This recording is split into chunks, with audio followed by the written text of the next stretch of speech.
We stayed at the cutest Airbnb in Waco the past couple of days. Look how sweet this kitchen is. I was obsessed with all of the details. Waco is such a good halfway point for me and Ben to meet up with my family, so we spent 1 night and 2 days just exploring, but this Airbnb was the cherry on top of our trip because it was so comfortable and perfect for our family. One of the best, very practical things about this Airbnb is every bedroom had its own restroom, so we didn't have to share, and I loved that. There are 2 identical houses on this property. The Armstrong is the black one and Fitzgerald is the white house. The entire property is gated and has private parking, but the main reason we chose this Airbnb is because it is 1 block away from the Magnolia Market. We grabbed a coffee and then took off into their HomeGoods section to look at all of the decor. Every time I visit, they've added more and more things to this area. So we spent the rest of the day just meandering and shopping and running around outside with the kids. It's just such a family-friendly place. We worked up an appetite and landed on Terry Black's for dinner. I have heard so much about this barbecue and it totally lived up to the hype. My family is a little bit competitive, so we spent the rest of the evening just playing some games. On day 2, we decided to jump up and go to For Keeps coffee shop, which was so delicious, and someone else recommended these Nightlight donuts, which are croissant donuts. I am not typically a donut person in the morning. I prefer savory food, but these were amazing. Potentially the highlight of the trip was watching my little niece and nephew thoroughly enjoy their time at Playtime Waco. We let them get all of their energy out for a couple of hours before we went to Union Hall, which is a food hall. One of my clients recommended that we try this place because everyone can go to each food stand and just get whatever they want, and everything was great. We made one last stop at Pinewood to grab a cup of coffee before we all went our separate ways and hit the road.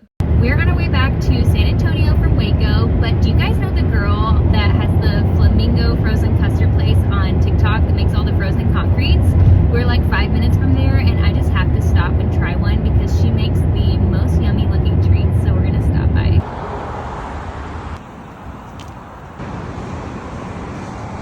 At 3, 2, 1, we're going. Just got my frozen custard from the Frozen Flamingo, and the owner was in there, Faith, and I love watching her TikTok videos, so it was really fun to meet her.